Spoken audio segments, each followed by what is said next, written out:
Hello, my name is Jewel, and I'm talking tonight for the Paul and Stephen Spiritism Center, and we have a subject tonight called Love Never Ends.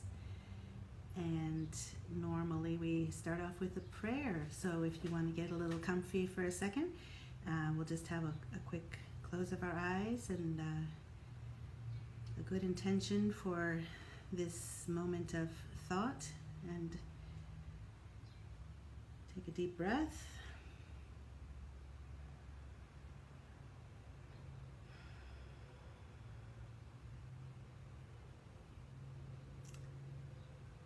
We'll start off with the Lord's Prayer.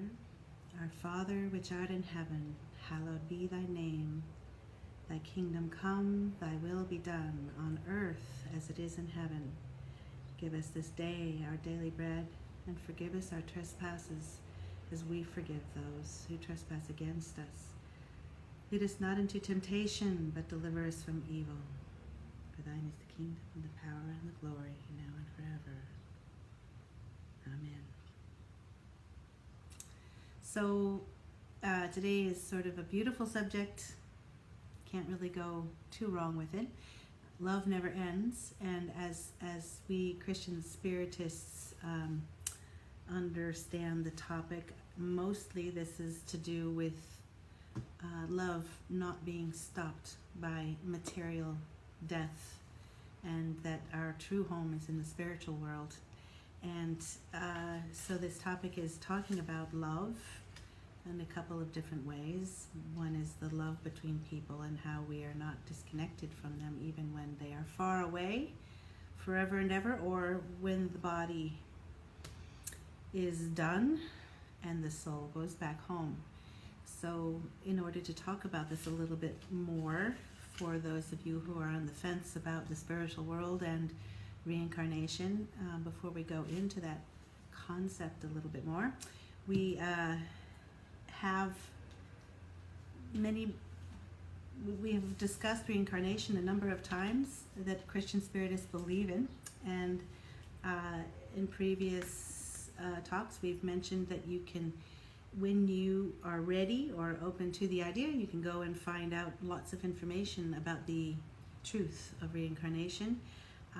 We of course have our own experiences in Christian Spiritism and our own works based on largely Allan Kardec's works, and so we often use this book, The Gospel According to Spiritism, and we also often use for these lectures the Spirits book, also compiled and put together by Allan Kardec. And the proofs of reincarnation, there's so many out there, and as I've mentioned in a previous lecture, and many of my brothers and sisters from the Paul and Stephen Spiritism Center have mentioned, there are sources out there for you to check out, and I have found that there's more information about the existence of reincarnation than there is science to prove that there isn't any such thing. So the world is growing up a little bit, and we're becoming more and more exposed to these ideas. There are spiritist sources you can research if you want to find out more information. You can talk to people here. There's also other sources. Now this is written by a spiritist, but this is another piece of evidence of research that was done. Now, even though it was written by a spiritist, it was surrounding a group of men of science and education who experimented with a spirit named Katie King, and she would appear to them several nights a week in the middle of their circle to be questioned and experimented with. Touching her, she would manifest and disappear in front of them and partially appear in front of them, and all kinds of marvelous evidences of the existence of the spiritual life. And then you've got sources outside of Spiritism. Gary Schwartz is a big one. I really liked this book. It has nothing to do with Spiritism per se, but it's a fellow who found a way to scientifically document and examine messages coming from the afterlife to us through people called mediums. And today, there's a beautiful story. Anyway, once you get to the reincarnation part, then you can also, and accepting or understanding it after your own research, you can then get into the beauty of God's plan, God's intention for us, why we have free will, and how love is really the root of everything, creation and the plan for us all. So today is another Allan Kardec book. There's a story in here that is related to our topic today, and we'll talk about that in a moment. I just want to say that another interesting thing for any of you who don't know is that on Netflix in English right now in Australia is a movie called Allan Kardec. There is an Allan Kardec movie on Netflix, and it kind of explains where sort of the origin of how these books came to be, which is really cool. Check it out. So launching, I think, into the story from this book, this book is compiled of many stories of spirits being questioned through mediums about their time in the spiritual world, their passing from incarnate life to disincarnate life. And one of those stories is kind of a beautiful story, because it's the passing of a spirit who had an easy time passing and was a little bit more evolved in this life than some of us. And the name of the person who's disincarnated and the spirit is Maurice Gontran, and that's in this book. And it's sad for his parents that he dies at a very young age, I think age 18, and he was very patient and kind and sweet to everyone around him, and he was very good at studying, and he was advanced in his studies, and he was looking to have a really great life in front of him and about to go to a polytechnic school. But he had tuberculosis, and at that time people didn't really have the best chance of surviving that, and so he died from that at a very young age, and his parents were very distraught and blaming themselves and imagining that they had caused his death by supporting his very intense studies. And the story of his passing comes through a friend of his who was able to receive the message from him, because his friend wanted the parents to feel better and maybe have a better understanding of what was going on. So his friend provided an opportunity for Maurice to talk, and it turned out Maurice was really looking forward to that. So he could tell his parents that his passing was comfortable and actually beautiful. It was his time. It's not their fault that he died, and it was just his time. It was preset. They, organized before he came into this life, and that he loved them very much, that he was still there, and that he was with them even more in this spirit life, able to be with them more than when he was busy in his physical life in the body. And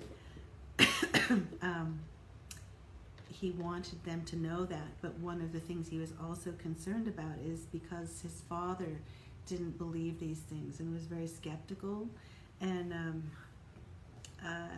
he wanted them to understand it, not just so that they would understand he was still with them and still loves them and that they would be together again, but also so that they would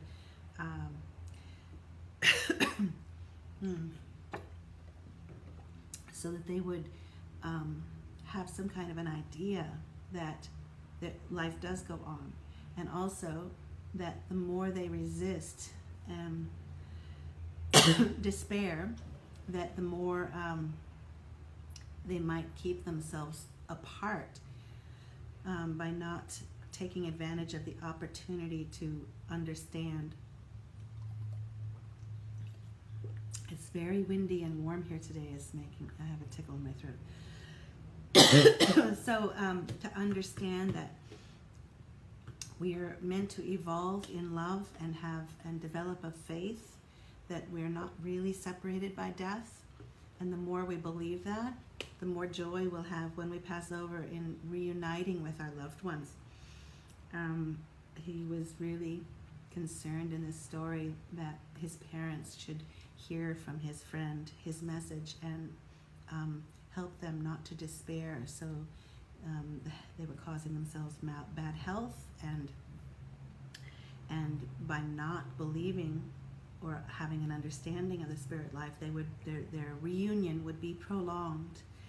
So, but if they could hear from him, his friend, and Maurice, the one who passed and wanted them to know, really believed that the parents would be helped by hearing from him and opening up a new chapter in their lives of being able to study and understand, or at least allow in the idea that there is a spirit world and that love isn't dead just because we pass over into the spirit world, that our loved ones are still able to connect with us, to send love to us, and receive the love that we're feeling for them, and that never dies. True love is never dying.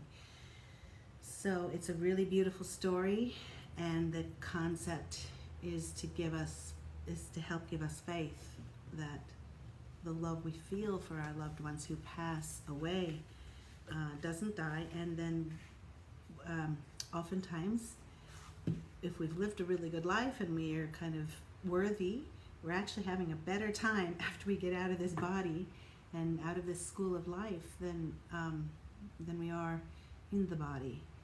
And he was also trying to explain that to his family, to his parents, that he was in a much happier circumstances with his illness was gone. He was happy and free and enjoying the communion with other spirits in a really beautiful place after he passed away.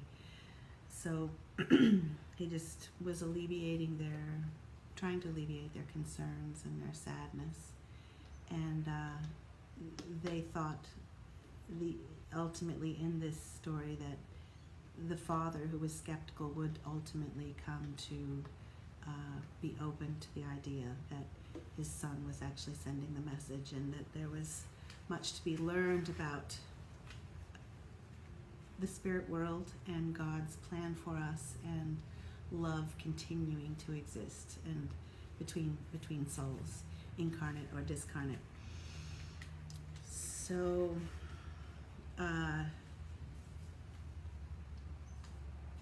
in Spiritism, one of the main things we come to understand, and many people in many different religions who are believers in a spirit world can understand that love is the main ingredient in everything.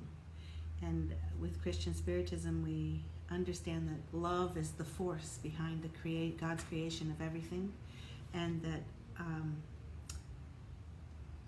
love is also what the plan is.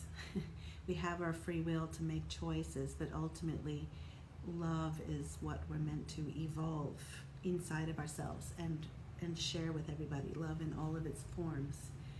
And so sometimes, why do we have a hard time understanding God's plan? Some of us are not spiritual.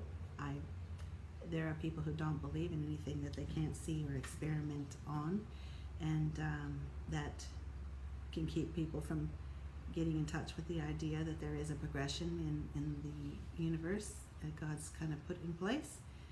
Progression, evolution, spiritual awareness. The more we evolve, the better things get, and it's all surrounding love in all its forms. Even people who believe will have a hard time when their loved ones pass away into the spirit world. It's it's an individual process. Some people have more faith and belief and ability to grieve and let it go and then feel happy for our loved ones who pass away. That's another thing in the story. Maurice said, look, it was my time to go, and I'm much happier now, and you should rejoice for me, to his parents, he was saying. And if we can, I mean, there's so many different circumstances that make it difficult. We're, as human beings, we want to see someone. We want to see and touch and understand things through our now, our present moment vision, our present moment presence with people. And it's very sometimes difficult to go abstract and believe in and develop a faith in God's plan of evolution in love for us to evolve in love. It takes practice, and you can do that through opening up your mind and your heart and saying, okay, what's next? But to grieve for a little while and not pay attention to God's plan is normal. What you hopefully won't do for years and years is grieve and feel that loss for years, which can hurt you and keep you from progressing and being in a position of communing with your loved ones after you pass away as well. If you don't develop try to practice learning about and develop an understanding of God's plan, it's understandable that it's difficult, especially if it feels like something new. But there are ways to open yourself up and research and spend time with different people and open yourself up to the possibility that there is a plan, and to open yourself up to progressing and being in a much happier state when you pass on, and you need to then send comfort to the ones who loved you and are missing you when you pass on. In reality, if you're living a good life, there's a high likelihood that you're going to feel much better when your time here is done. And not that you should leave early, that's a whole nother subject. Don't leave early, that's bad. But when you do leave, you will be released from your school of life problems. you know, the body, the pains of the body, the pains of interactions on the earth that are there for you, and a big challenge to help you grow. But you get kind of like a little break when you go home, and for a lot of people. And in a sense, there are good ways for us to handle someone's departure, and then there are sad ones, and you just don't want to let it go on for a long time, because it can cause you bad health problems. And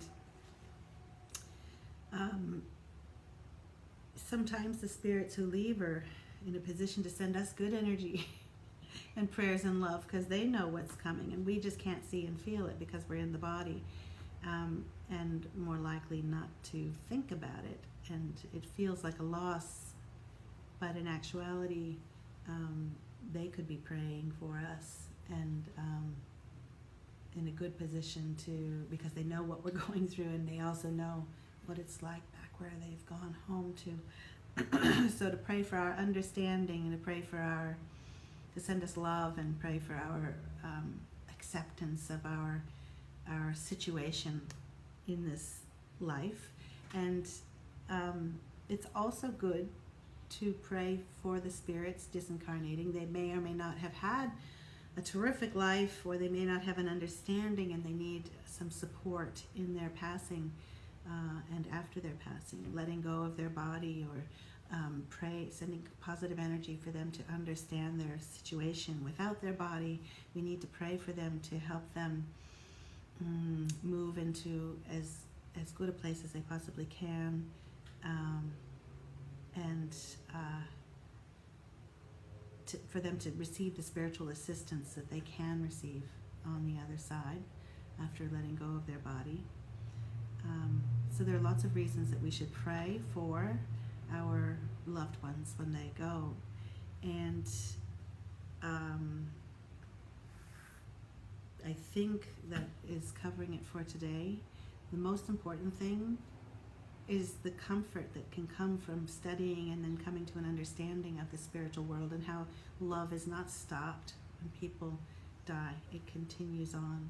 And that can be a very big comfort if you come to a solid understanding inside yourself through research and prayer, and sending prayers to the ones who leave us, and opening up your mind to the thought of them actually being around us while they're waiting for us to come join them back home.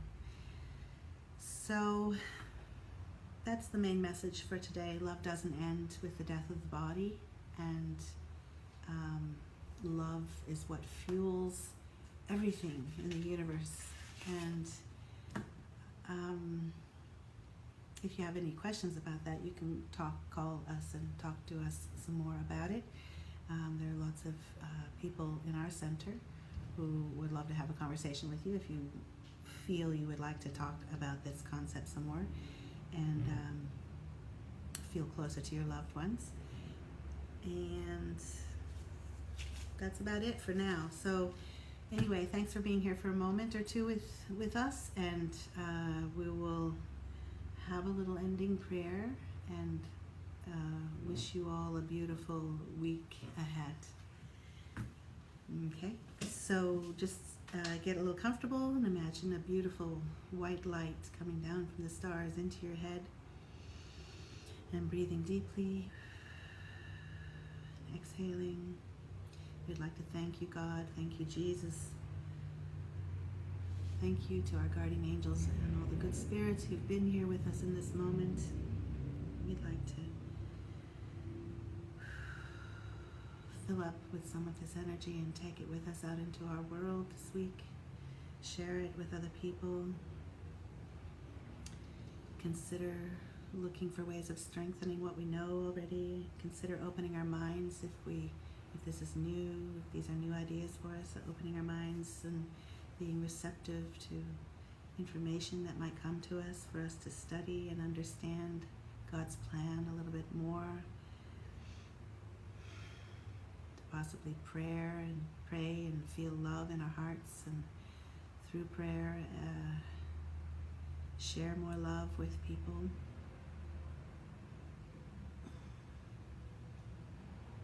Pray for others who are needing extra support. Pray for those we love who've left us and gone home. Ask for their support for us to get through our earthly lessons before our time comes to also go home and be with them and reunite with the big love that we have between us.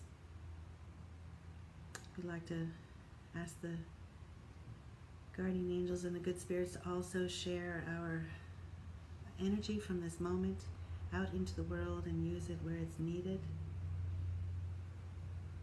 Thank you so much for this moment to be uplifted, and remember that love never ends. It's always there, and we can tap into it and welcome it in more and more, and have it as a great comfort when we're temporarily separated from our loved ones through disincarnation or through incarnation. Thank you so much, God and Jesus and the good spirits, for this moment. Amen. Thanks, everybody. Have a beautiful week, and somebody will be here next week. We do have a request at the moment. If you are able to go onto our website, and we do some things in the community that we need to fundraise a little bit for. We have a service to the homeless people in Melbourne here, and it would be great if you can get on our Facebook page. Has the details for donations. If you're moved to do so, that would be very welcome, and we could use that and appreciate the support and keeping our activities going. And thank you so much. If you have any questions about anything we talked about today or otherwise, then please, you can get on the Facebook page and contact us. And there are many people who are knowledgeable and able to have lively discussions with you. Anyway, have a great week, and we'll talk to you again next time. Thanks, guys. Bye.